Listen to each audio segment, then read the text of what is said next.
Hello kids, हम लोग कक्षा 11वीं एनसीईआरटी रसायन विज्ञान का 7वां चैप्टर पढ़ रहे हैं साम्यावस्था।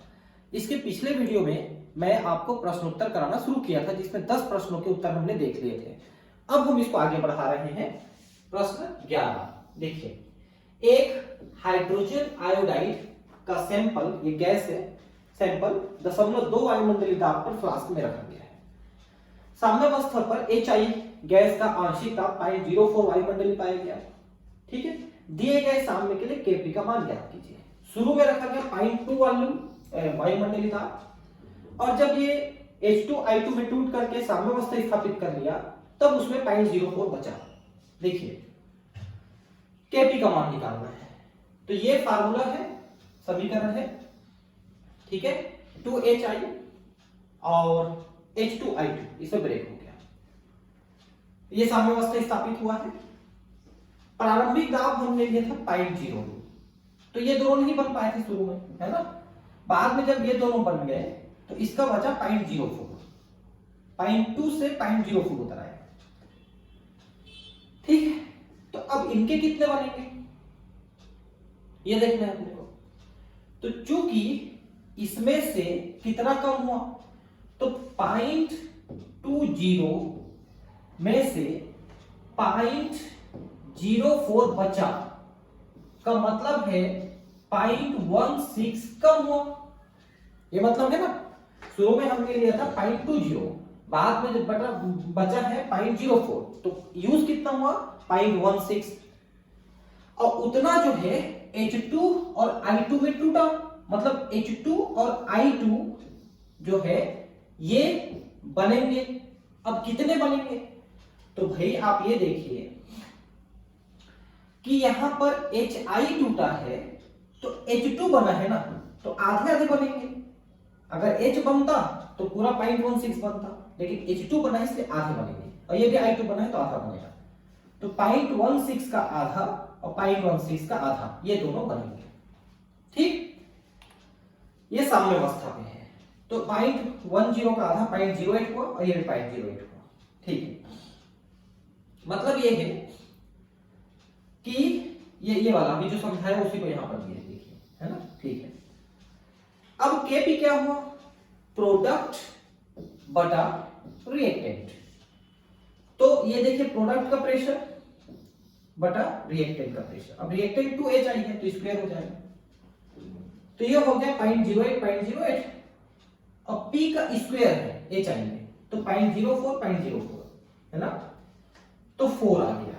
तो यहां पर Kp का मान आ गया 4। ठीक है, इस तरह से हुआ ये Kp। ठीक है, अब है नेक्स्ट 1.57 मोल नाइट्रोजन, 1.92 मोल हाइड्रोजन तथा 8.13 मोल अमोनिया को 20 लीटर के पात्र में 500 केल्विन पर रखा गया है। इस ताप पर अभिक्रिया N2H2NH3, ये रिएक्शन हो रहा है, N2 और H2 मिलकर के NH3 बना रहे हैं। इसके लिए साम्यावस्था स्थिरांक जो है 1.7 × 10⁻²है। तो क्या अभिक्रिया मिश्रण साम्यावस्था पर है, यदि नहीं तो नेट क्रिया की दिशा बताइए। ठीक है, तो अब यहां पर कितना कितना रखा गया है ये हमको देखना है। अभी 20 लीटर के पात्र में है। ठीक है, तो नाइट्रोजन कितना लिया गया है 1.57। ठीक है, ये देखिए 1.57 लिखना था, नहीं लिखा है, कोई बात नहीं, बटा 20 लीटर है ना। हाइड्रोजन कितना लिया है 1.92 बटा 20। ठीक है, और अमोनिया कितना बन गया 8.13, तो ये भी आ गया 20, मतलब 20 लीटर के आयतन को से भाग करेंगे। तो यहां पर QC हम कब लिखते हैं, मैंने बताया था कि अगर साम्यावस्था में नहीं है तो हम QC लिखते हैं, अगर साम्यावस्था में है तो KC लिखते हैं। ठीक है, QC और KC साम्यावस्था में बराबर होता है, ये है। तो NH3 का स्क्वायर आ जाएगा, चूंकि यहां पर 2 है, प्रोडक्ट में 2 है, N2 फिर H2 में क्यूब आ जाएगा, ये देखिए पूरा, है ना। अभी जो जो वैल्यू लिखे हैं उसको यहां पुट अप करें, है ना। पुट अप करेंगे तो आ गया 2.38 10⁻3। ठीक है, अब चूंकि QC is less than KC, इससे अभिक्रिया प्रतीप दिशा में चलेगी, मतलब ऐसे में अभिक्रिया उल्टी दिशा में चलेगी।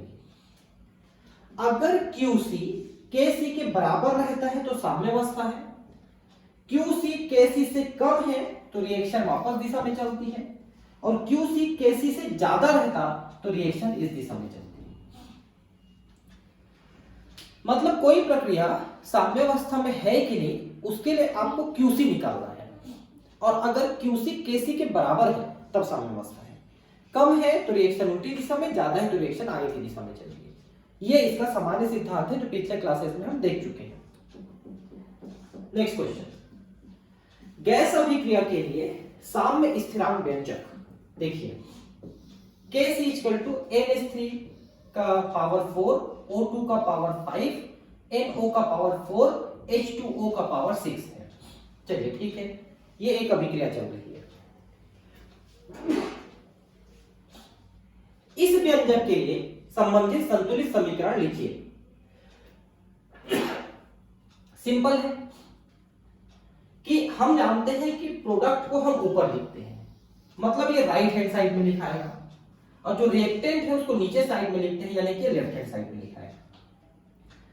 तो NO के पावर 4 है, यानी ये 4 सामने आ जाएगा तो 4NO हो जाएगा।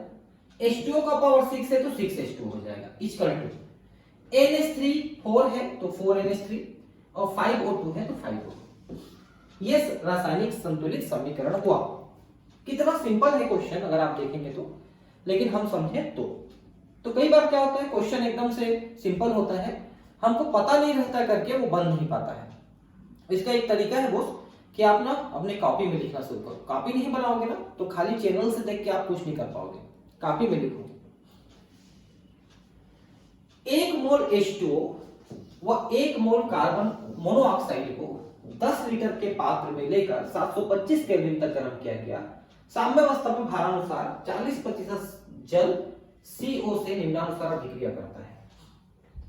ठीक है, H2O और CO लिया तो H2 और CO2 बना। शुरू में जिसका लिया था उसका 40% यूज हो गया, मतलब ये 40% बनेंगे और ये बचेंगे 60%, इसका ये मतलब है। ठीक है, तो H2O plus CO, H2 plus CO2। शुरू में हमने इसके 1 1 लिया तो ये 0 0 बना, शुरू में 0 0 था। बाद में इसकी कुछ मात्रा यूज हो गई, इसकी कुछ मात्रा यूज हो गई, तो इसकी कुछ मात्रा बनी और इसकी कुछ मात्रा बनी। जितनी इधर यूज होगी उतनी इधर बनेगी, इसका सीधा मतलब है। ठीक है, अब हमने इसको 10 लीटर के पात्र में लिया था, इसलिए हर एक को हम 10 से भाग कर देंगे, हर एक को 10 से भाग करेंगे। नहीं करेंगे तो भी उत्तर सेम आएगा, करेंगे तो भी उत्तर वही आएगा।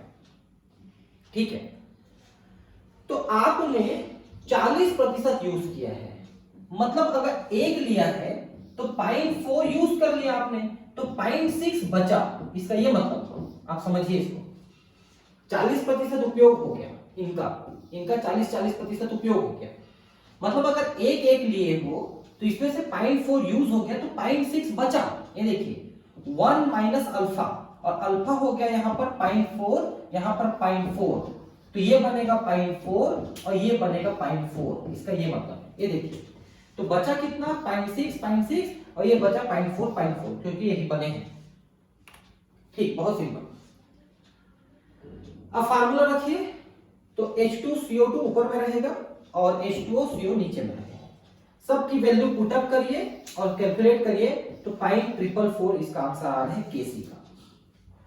ठीक है, तो आप देख लीजिए जैसा मैंने कहा था कि सब कुछ वैसा ही है, मतलब अगर 10 से भाग करेंगे तो भी उतना ही उत्तर आएगा, नहीं करेंगे तो भी उतना ही उत्तर आएगा। आप करके देख लीजिए।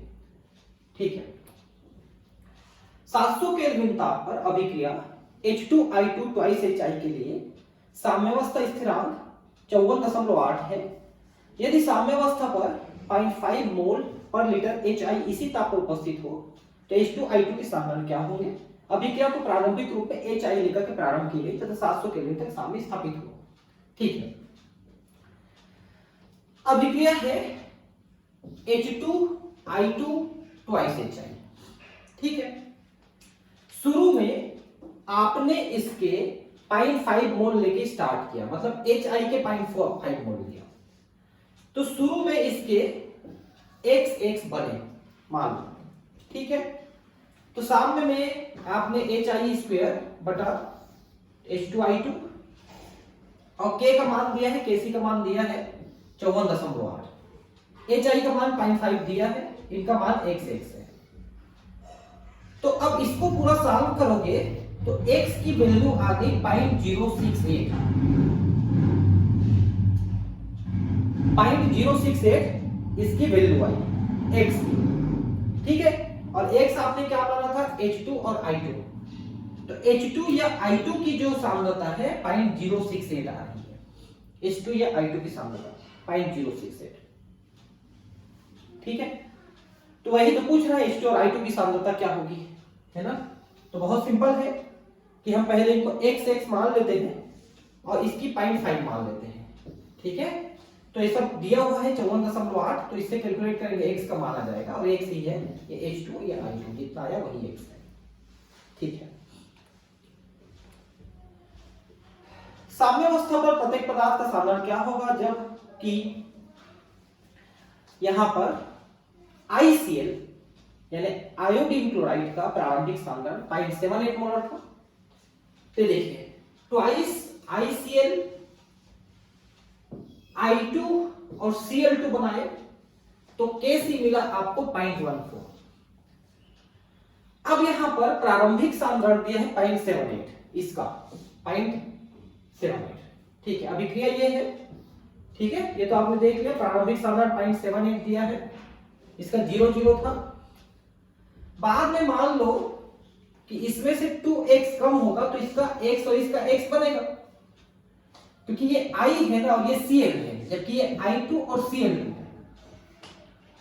तो इनमें से 2 और इसमें से 2 कम होंगे तो ये 1 और ये 1 बनेगा, समझ रहे हैं ना भाई। ट्वाइस I से एक I2 बनेगा, ऐसे ट्वाइस Cl से एक Cl2 बनेगा, मतलब इसके 2 खपेंगे यूज होंगे तो इसके 1 और इसके 1 बनेंगे, इसलिए हमने ऐसा लिखा है। 0.78 में से 2x घटेगा तो इसका x और इसका x बनेगा। अब ये आप फार्मूला लिखे हैं प्रोडक्ट बटा रिएक्टेंट, ठीक है, ये फार्मूला लिखे। और Kc की वैल्यू दी हुई है, देखिए Kc की वैल्यू कितनी दी है 0.14, ये देखिए, ठीक है। तो 0.14 इक्वल टू XX बटा 0.78 माइनस 2x का स्क्वायर, ठीक है। अब आप इसको आगे सॉल्व करें, इसमें देखिए इस स्क्वायर को हटाना चाहेंगे आप तो इसमें आपको अंडर रूट लिखना पड़ेगा, ये देखिए ये अंडर रूट लग गया, यहां से स्क्वायर हट गया, ठीक है। अब इनकी वैल्यू निकाले तो 0.14 का अंडर रूट हो गया 0.374, इसके equal to x by 0.78 minus 2x। अब ये 2x की वैल्यू निकालना है तो इस पूरे को इधर और इसको इधर लाएंगे, कैलकुलेट करके फिर x की वैल्यू निकालेंगे 0.167, x की वैल्यू 0.167। तो साम्यावस्था में इसकी और इसकी वैल्यू दिया है 0.167, ये आ गया, ठीक है। अब ये देखें कि ICl कितना बचेगा, ICl तो ये इतना निकला x, तो इसका डबल निकला ना, इंटू टू निकलेगा तो इतना बनेंगे ये, क्योंकि शुरू में देखा था कि इसके डबल निकलेंगे तो इसके एक एक बनेंगे, तो ये डबल निकलेंगे, देखिए डबल निकलेंगे इसमें से 0.78 से, तो ये बचेगा 0.446। मतलब जो साम्यावस्था आ जाएगा, शुरू में हमने इसके 0.78 लिए थे, साम्यावस्था आने पर इसके 0.446 बचेगा, और ये कितने बन जाएंगे 0.167, ये बन जाएंगे 0.167, जो उससे आधे हैं, 0.446 से आधे 0.16, ठीक है।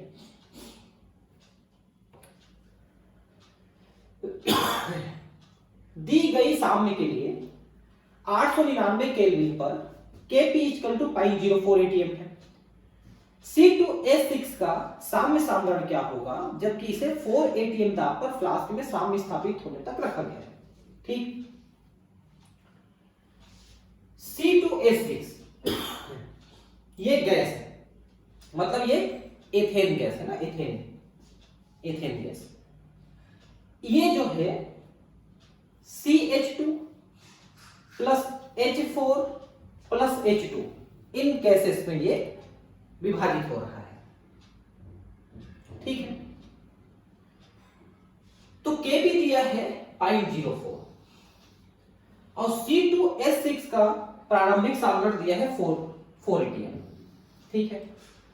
और जब साम्य स्थापित होगा तो कितना बचेगा, शुरू में इतना था, बाद में कितना बचेगा। तो एक्चुअली ना ये CH2 ये थोड़ा सा यहां पर गलत लिख दिया है, ये C2H4 है, ये गलत लिखा है थोड़ा सा यहां पर, ये दोनों मिल जाएंगे यहां पर, ये थोड़ा सा गलत हुई, मेरे को लग रहा था कुछ गलत लिखा है यहां पर, ठीक है। तो ये है C2H4 ना, C2H4 प्लस H2 ऐसा बना हुआ है ये, ठीक है, ये फार्मूला, ठीक है। तो C2H6 साम्यावस्था में C2H4 यानी कि एथिलीन गैस और H2 बनाता है। शुरू में इसके 4 लिए थे, ये तो शुरू में नहीं थे, बाद में इसमें से X कम हो तो इसके X और इसके X बने, ठीक। Kp के लिए क्या लिखना पड़ेगा, प्रोडक्ट भागित रिएक्टेंट, ये लिखना पड़ेगा, प्रोडक्ट के प्रेशर और रिएक्टेंट का प्रेशर, ठीक। अब इसमें देखिए कि इसको हमने लिया है X, इसको लिया है X, इसका है 4 माइनस X और टोटल हो गया 0.04। अब इस समीकरण को इस तरह से हल करेंगे अपन, तो आखिरी में हमारा आ रहा है, देखिए कैसे हल किया इसको भी देख लेते हैं। द्विघात समीकरण, द्विघात समीकरण पे हल हुआ है, देखिए कैसे हल हुआ है, x square plus 0.04x minus 0.16 equal to 0। ये द्विघात समीकरण हम पहले भी हल कर चुके हैं शुरू में, ठीक है, इस चैप्टर में, ठीक है। अब यहां पर अगर हम x निकालना चाहें तो x को इधर ले जाएंगे, फिर ये वो करेंगे, ये सब आपको आता होगा करने के लिए, नहीं तो आप मैथ्स में भी सर से थोड़ा पूछ सकते हैं, ये यहां पर लिखा हुआ है, आप लिख लीजिए, कोई दिक्कत नहीं है। और ये प्लस माइनस का साइन हम ले रहे हैं, माइनस 0.04 प्लस माइनस 0.80 भागित 2, ठीक है। द्विघात समीकरण जो है ये पढ़ा जाता है आजकल, मेरे हिसाब से 9th में ही पढ़ते हैं इसको, ठीक है। अब ये जो है हल किया, अपन इसको प्लस ले रहे हैं यहां पर, ठीक है। और प्लस लेके जब हल किया हमने तो 0.38 निकला धनात्मक मान लेने पर, है ना। अब ये वैल्यू आया x का, 0.38 वैल्यू आया x का, तो x आया 0.38, ठीक है, और ये आया 0.38, तो ये कितना बचा, 4 में से माइनस 38 मतलब 0.38 निकालेंगे तो 3.62 बचा, तो 3.62 बचेगा अभी भी, मतलब ये रिएक्शन बहुत ज्यादा आगे नहीं बढ़ा है, बहुत जल्दी साम्य स्थापित हो गया, मतलब ज्यादातर यही है, 4 में से सिर्फ 0.38 निकला है, 3.62 बचा है, इसका ये मतलब है। क्योंकि यहां पर x धनात्मक क्यों होगा पता है, यहां पर हम धन क्यों लिए हैं, क्योंकि ये चीजें कुछ ना कुछ तो बनी है ना, तो धन लिया है हमने, अब इसलिए धनात्मक मान निकला है, क्योंकि रिएक्टेंट से प्रोडक्ट बना है तो कुछ ना कुछ चीज बना है, इसलिए अगर हम इस रिएक्शन को उल्टा करके लिखते तो फिर ऋणात्मक लेते हम लोग, अगर ये रिएक्शन को उल्टा पूछ रहा था तो ऋणात्मक लेते, तो कितना टर्म है बताओ, तो फिर वो ऋणात्मक में आता आंसर, ठीक है। नेक्स्ट, इथेनॉल एसिटिक अम्ल की अभिक्रिया से एथिल एसीटेट बनाया जाता है। एथिल एसीटेट एक एस्टर है, हमने पहले भी देखा इसके बारे में।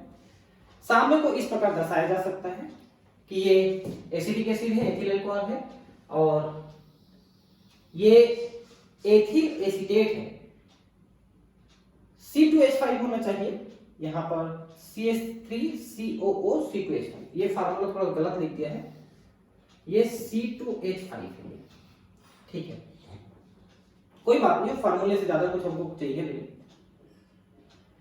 इस अभिक्रिया के सांद्रता अनुपात यानी अभिक्रिया भागफल क्यों आएगा कितना, वो लिखना है। जल आधिक्य में नहीं है एवं विलायक भी नहीं है, मतलब जल जो है थोड़ी सी मात्रा में है, मतलब इसकी वैल्यू हमको पुटअप करनी है, ठीक है। यदि 293 केल्विन पर 1 मोल एसिटिक अम्ल और 0.18 मोल इथेनॉल प्रारंभ में लिए जाए तो अंतिम साम्य मिश्रण में 0.171 मोल एसीटेट एथिल एसीटेट है। शुरू में इतना लिया, बाद में उतना बना। साम्य स्थिरांक की गणना कीजिए।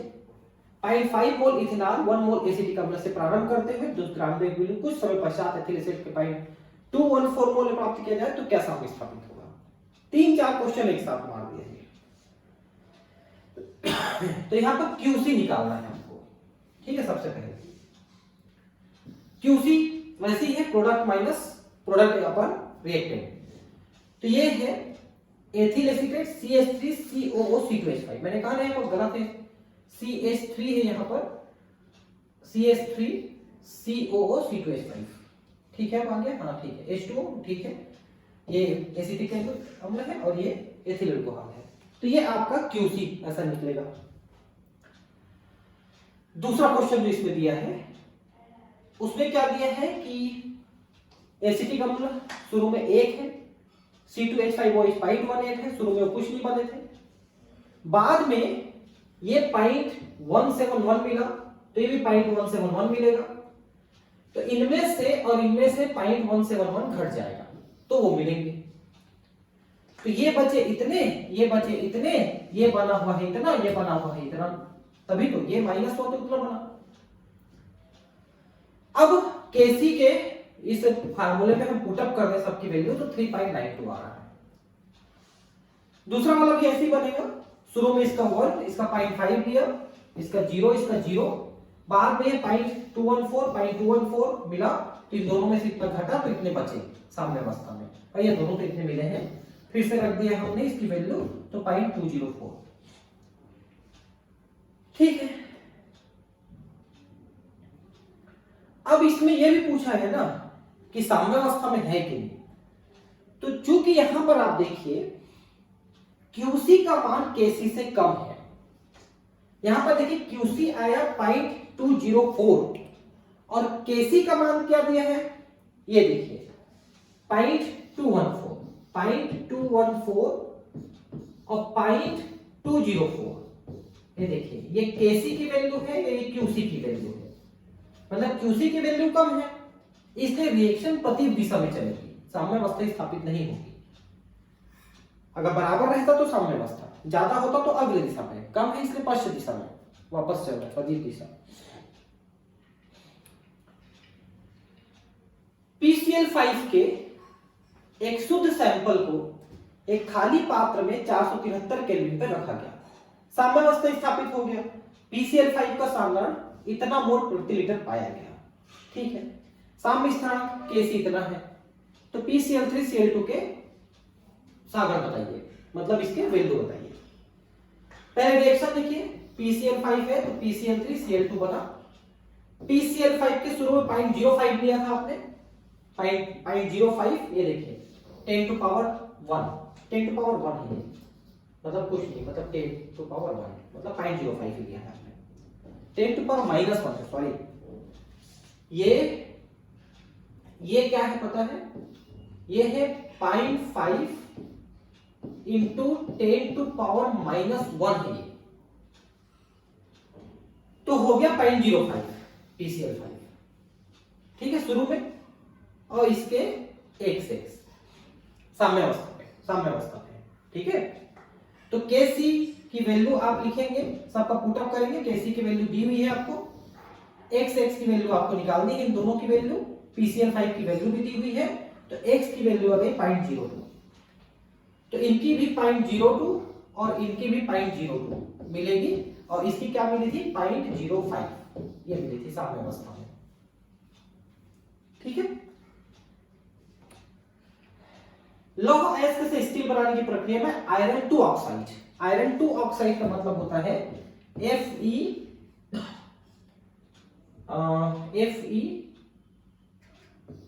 जो है, अब आयरन 2 है मतलब आयरन में 2+ है। ठीक है, तो Fe2O2 ऐसा हो जाएगा, या Fe3O3 ऐसा हो जाएगा, दोनों में बराबर रहेंगे। ठीक है, CO द्वारा चयन होता है, जिसमें आयरन धातु और CO2 बनते हैं।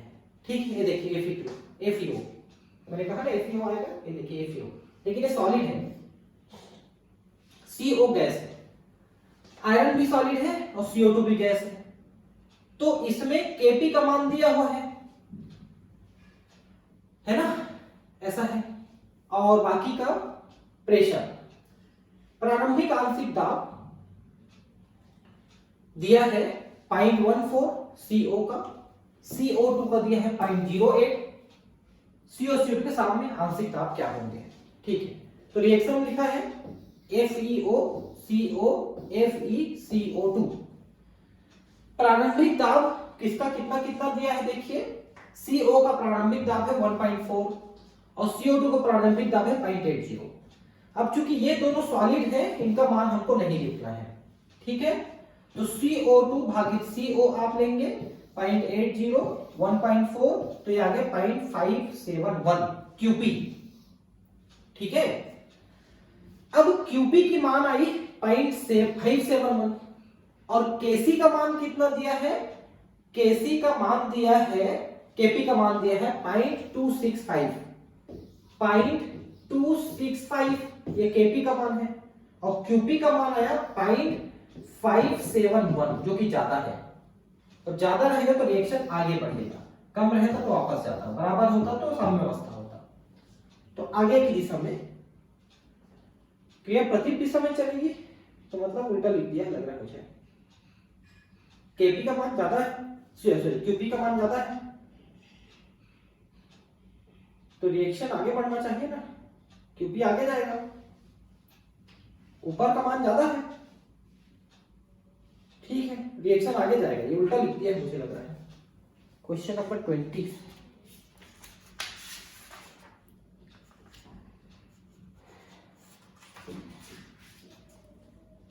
इसे प्रतीक लिखा है लेकिन मेरे हिसाब से तो उल्टा लिख दिया है ये, रिएक्शन आगे बढ़ेगा भाई, Qp का मान ज्यादा है ना, रिएक्शन आगे बढ़ेगा आगे की दिशा में, ऐसा जो मुझे समझ में आ रहा है। ठीक है, नेक्स्ट अभिक्रिया नाइट्रोजन प्लस हाइड्रोजन अमोनिया बना, Kc की वैल्यू 500 केल्विन 0.61 है, 0.061 है। मिश्रण में 3 मोल नाइट्रोजन 2 मोल हाइड्रोजन 0.5 मोल NH3 है, तो क्या अभिक्रिया साम्य में है, नहीं तो क्यों और किस दिशा में, तो ये रिएक्शन है, ठीक है, QC पहले निकालिए NH3 H2, सबका मान दिया है, आप पुटअप करिए, तो QC का मान आ गया 0.0104 और Kc का मान है 0.061। Kc का मान ज्यादा है, QC का मान कम है, QC का मान कम है मतलब रिएक्शन उल्टा दिशा में चलेगा, है ना, उल्टा दिशा में QC का मान साम्य स्थिरांक K से कम है, अगर साम्यावस्था प्राप्त करने तो अभिक्रिया अग्र दिशा में चलेगी, तो साम्यावस्था के लिए अग्र दिशा में जाना पड़ेगा, Kc का मान ज्यादा है, ठीक है लग रहा है मुझे यहां पर, तो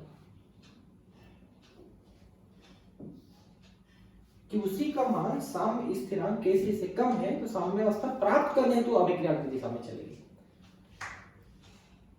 ठीक है, ये ठीक है। BrCl ब्रोमीन क्लोराइड वियोजन द्वारा Br2Cl2 देकर साम्यावस्था पहुंचती है, रिएक्शन के लिए Kc इतना दिया है, इतने ताप पर प्रारंभ में इतनी सांद्रता है, तो साम्यावस्था में क्या मोलर होगी, फार्मूला लिखिए, ट्वाइस BrCl Br2Cl2, इसके 2 कम होंगे तो इसके 1 बनेंगे, वही फार्मूला फिर लागू हो गया। शुरू में इतना लिए थे तो ये 0 था, बाद में ये इतना कम होगा तो इसके आधे उतने और आधे उतने बनेंगे, क्योंकि डबल कम होने चाहिए, मतलब ये 2 कम होगा तो ये 1 बनेगा, ये 1 बनेगा, क्योंकि 2 है ये Br2Cl2 है, इसलिए x कम होने पर इससे आधे आधे बन रहे हैं। अब देखिए, ठीक है, तो अब Kc का मान x/2 ये पूरा स्क्वायर आ जाएगा, पूरा पुटअप करिए और दिया हुआ है 32, Kc का मान 32 दिया है। अब इसको सॉल्व करिए, वही द्विघात में आ गए, द्विघात नहीं करना पड़ेगा, सिंपल सिंपल सॉल्व करिए। तो ये x आ जाएगा 0.66, x की वैल्यू 0.66 आ रही है, ठीक है। नहीं मतलब ये सॉरी ये x की वैल्यू तो 3 × 10⁻³ क्योंकि ये √32 का मान है, ठीक है। और ये इधर x है, इधर इसको सॉल्व करोगे तो x की वैल्यू आ रही है 3 × 10⁻³ तो साम्यावस्था होने पर इनकी x और x की वैल्यू हमको मिली, तो इससे आधी आधी मिलेंगे। 3 × 10⁻³ डिवाइडेड बाय 2 आएगा ये, तो 1.5 × 10⁻³ इसके मिलेंगे और इसके मिलेंगे, उतने उतने। अब ठीक है, ठीक है। इतने केल्विन पर एक वायुमंडलीय दाब पर CO CO2 का मिश्रण है और कार्बन भारानुसार 90-95 CO2 है, CO है, ठीक है। अब 90.55, ठीक है। तो अब प्रक्रिया यह है कि कार्बन के साथ CO2 जलेगा, मतलब CO2 कार्बन के साथ रिएक्ट करेगा तो कार्बन मोनोऑक्साइड बनाएगा। अब यहां पर Kp की गणना करना है, ठीक है। तो थोड़ा सा लंबा है ये, कोई बात नहीं, Kp की गणना करना है। तो मान लो कि 100 ग्राम हम गैसीय मिश्रण लिए, तो इसमें CO का भार है 90.55, तो CO2 का भार हो गया 9.45। 100 में से 90.55 CO है और 9.45 CO2 है, ठीक। तो CO के मोलों की संख्या हम पहले निकाल लेते हैं। तो CO का आणविक द्रव्यमान क्या होगा, कार्बन का है 12 और ऑक्सीजन का है 16, तो हो गया 28 और टोटल है 90.55 ग्राम बटा 28, क्योंकि आणविक द्रव्य से भाग करेंगे तो इतने मोल हो गए आपके CO के। CO2 के मोल 9.45 ग्राम भागित 44, क्योंकि 12 और 16 दूनी 32 और 12 44 इसका आणविक भार आ रहा है। ऑक्सीजन का 16 होता है तो 16 दूनी 32 ऑक्सीजन हो गया और 12 कार्बन, तो 44। तो इसके हो गए 0.215 मोल। कुल मोल कितने हो गए, इसके इतने मोल है, इसके इतने मोल है, टोटल हो गए 3.449 मोल। अब है प्रेशर ऑफ CO, तो CO के मोलों की संख्या, कुल मोलों की संख्या और दाब। तो CO के मोलों की संख्या है इतनी, कुल मोल है इतनी और टोटल दाब है हम ले रहे हैं, तो 0.938 atm तो CO का दाब है एक में से। तो CO2 का दाब कितना होगा, तो 0.0 से कम होगा, 0.06। ये देखिए CO2 का दाब 0.06 आ रहा है, उसी तरह से निकालेंगे। अब Kp निकालेंगे, तो चूंकि CO के 2 मोल बने हैं इसलिए इसको स्क्वायर लेना पड़ेगा, CO2 को एक ही लेना पड़ेगा और इसकी पुटअप करेंगे वैल्यू तो 14.12 आ रहा है Kp। और Kp और Kc के बीच का जो मान है, मतलब संबंध है, Kc RT के पावर डेल n होता है। और डेल n कितना है, तो आप देखिए यहां पर कि 1 मोल यूज हो रहा है और 2 मोल बढ़ रहे हैं, तो 2 - 1 = 1, मोलों में अंतर की संख्या है 1, तो डेल n हो जाएगा 1, ठीक है।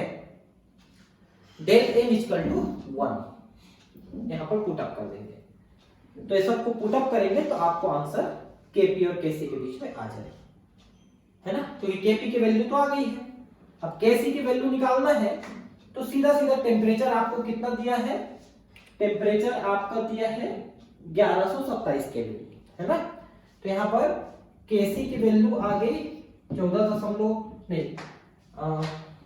की वैल्यू है 14.12 Kc इंटू 0.083 इंटू 1127 में 1127 1127, ठीक है। और ये इसका मान तो 1 है, तो कुछ करने की जरूरत नहीं। अब इसकी मान निकालनी है तो इसको पूरा इधर से भाग कर दीजिए, तो केसी की वैल्यू आ जाएगी। केपी की वैल्यू है, केसी की वैल्यू निकल आएगी।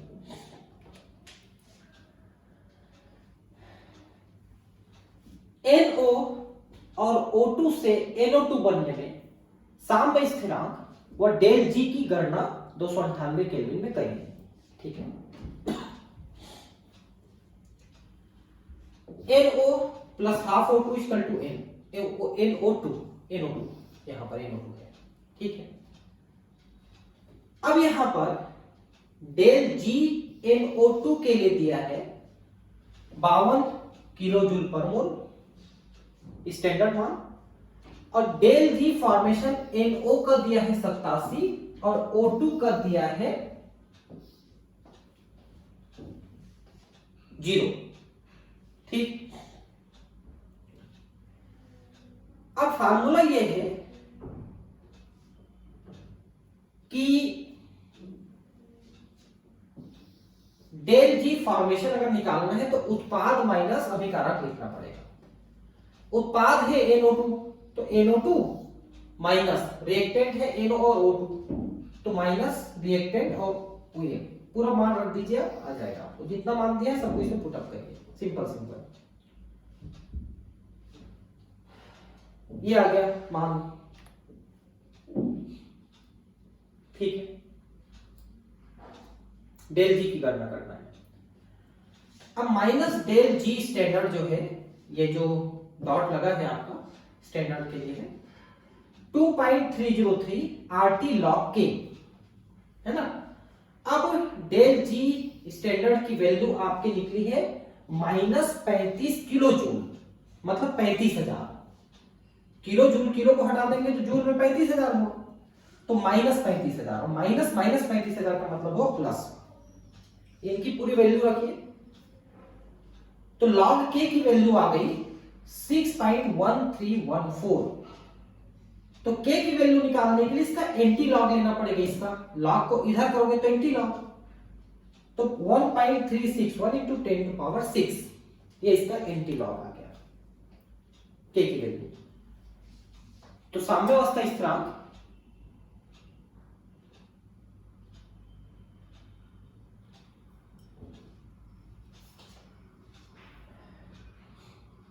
साम्यावस्था स्थिरांक निकालना था, और साथ में डेल जी की वैल्यू। तो डेल जी की वैल्यू तो आपको मिल गई, ये है ना, और साम्यावस्था स्थिरांक की वैल्यू ये मिल गई, ठीक है। निम्न रासायनिक साम्यों में अभिक्रिया के क्रियाफलों के मोलों की संख्या बढ़ेगी घटेगी समान रहेगी। क्या होगा? जब आयतन बढ़ाते हुए दाब कम कर देते हैं, ठीक है। आयतन बढ़ाएंगे दाब कम कर देंगे तो कौन बढ़ेगा कौन घटेगा, ठीक। तो 3 है यहां पर, PCl5 से PCl3 और Cl2 बन रहे हैं। कैल्शियम ऑक्साइड सॉलिड से प्लस CO2 से कैल्शियम कार्बोनेट गैस बन रही है। आयरन और H2O सॉलिड और गैस से सॉलिड और गैस बन रहे हैं। देखिए, अगर हम आयतन बढ़ाते हैं, यहां पर आप देखिए कि 1 मोल से यहां पर 2 मोल गैस बन रहे हैं, ठीक, 2 मोल गैस बन रहे हैं, मतलब प्रेशर बढ़ रहा है। तो आयतन बढ़ा देंगे तो प्रेशर कम हो जाएगा ना, प्रेशर कम होगा तो रिएक्शन आगे की ओर बढ़ेगी। ये देखिए, रिएक्शन अग्र दिशा में चलती है क्योंकि मोलों की संख्या बढ़ रही है। दूसरे में देखिए कि 1 मोल गैस यूज हो रही है, 1 मोल गैस बन रही है, ठीक है। और साथ में ये सॉलिड कम हो रहा है, सॉलिड के कम होने से ये टोटल में कम हो जाएगा ना, तो आयतन बढ़ाने से उल्टी दिशा में चलेगी ताकि दाब वापस बन सके। दाब को बराबर रखना है ना, तो इधर करने से दाब बढ़ता है, इधर करने से दाब घटता है। तो जब आयतन बढ़ाओगे तो दाब घट गया, उसको वापस बढ़ाने के लिए प्रतिप दिशा में चलेगी, इधर चलेगी। और इसमें 4 और 3 7 यूज होते हैं, तो 4 और 1 5 बनते हैं, तो रिएक्शन इधर चलेगी। एक मिनट, गैस का तो संख्या बराबर है क्या? गैस जो है 4 यूज हो रहे हैं और 4 बन रहे हैं, तो गैस की संख्या तो बराबर है, ठीक है, इसलिए कोई प्रभाव नहीं पड़ेगा। तो यहां पर कैसे प्रभाव पड़ रहा है, एक minute, calcium oxide plus calcium carbonate, CO2, तो कैल्शियम कार्बोनेट बन रहा है।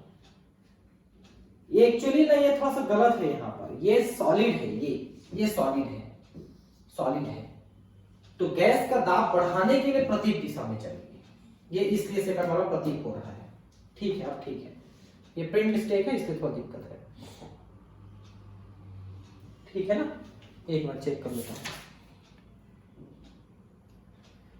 यस, ये गलत छपा है, ये सॉलिड है, बाकी सब सही है, और इसलिए ये गैस बनाने के लिए प्रतीक दिशा में चल रही है, ठीक है ना, बुक में सही है, यहां पर गड़बड़ है। एक्चुअली मैंने इसको प्रिंट मतलब कहीं से लिया है ना, वेबसाइट से, मैंने टाइप नहीं किया है इसको टाइप करना थोड़ा डिफिकल्ट था, तो मैंने वेबसाइट से लिया है कहीं से, तो ये ऐसा है। कॉपीराइट का प्रॉब्लम नहीं है, क्योंकि वो ओपन वेबसाइट से लिया है, कोई दिक्कत नहीं है, ठीक है। निम्न में से कौन सी क्रिया दाब बढ़ाने प्रभावित होती है, बताइए क्या परिवर्तन से क्रिया अग्रय प्रतीक दिशा में चलेगी। दाब बढ़ाने से देखिए, थोड़ा ध्यान से देखिए, यहां पर 1 मोल गैस यूज होकर 2 मोल गैस बन रहे हैं, तो दाब बढ़ाने से इस दिशा में चलेगी, क्योंकि इधर दाब कम होगा, है ना, दाब बढ़ाने पर प्रतीक दिशा में चलेगी। ये देखिए, सब ये लिखा हुआ है ना, आप इनके हिसाब से लिख लेना। इसमें देखिए कि गैस का 1 मोल है और ये 2 मोल है, हो गया 3 मोल, यहां पर 1 मोल और 2 मोल, 3 मोल, तो 3 मोल यूज हो रहे हैं, 3 मोल बन रहे हैं, कोई प्रभाव नहीं पड़ेगा, दाब बढ़ाने से कोई प्रभाव नहीं पड़ेगा। देखिए, पहला भी ठीक है, दूसरा भी ठीक है। तीसरा, गैस का 1 मोल यूज होके 2 मोल बन रहे हैं, तो ये प्रतीक दिशा में चलेगी, ताकि दाब को कम कर सके, प्रतीक दिशा में दाब कम हो जाएगा, ठीक है। यहां पर गैस का 2 और 1 3, और यहां पर 1 ही है, ठीक है, तो क्रिया अग्र दिशा में चलेगी, क्योंकि 3 मोल यूज होके 1 मोल बन रहे हैं, तो दाब बढ़ाने पर दाब को कम करने के लिए इधर चलेगी रिएक्शन, अग्र दिशा में चलेगी। चौथे में देखो तो अग्र दिशा में, ठीक, वेरी गुड। इसमें देखिए कि सॉलिड है, गैस है, मतलब रिएक्शन को आगे बढ़ाओगे तो गैस बन रही है, दाब बढ़ाओगे तो उल्टी दिशा में चलेगी, ताकि गैस कम हो जाए, उल्टी दिशा में यानी प्रतीक दिशा, ठीक है। 4 और 5 9 गैस, 4 और 6 10 गैस, 9 यूज हो रहा है, 10 बन रहा है, मतलब प्रतीक दिशा में चलेगी। ये देखिए, प्रतीक दिशा में, मतलब ये है कि दाब बढ़ाओगे ना, तो दाब कम किधर होगा चलने से, ये मतलब है इसका, तो जिधर अणुओं की संख्या, गैस के अणुओं की संख्या कम हो जाएगी, उधर चलेगी, तो दाब वापस कम हो जाएगी।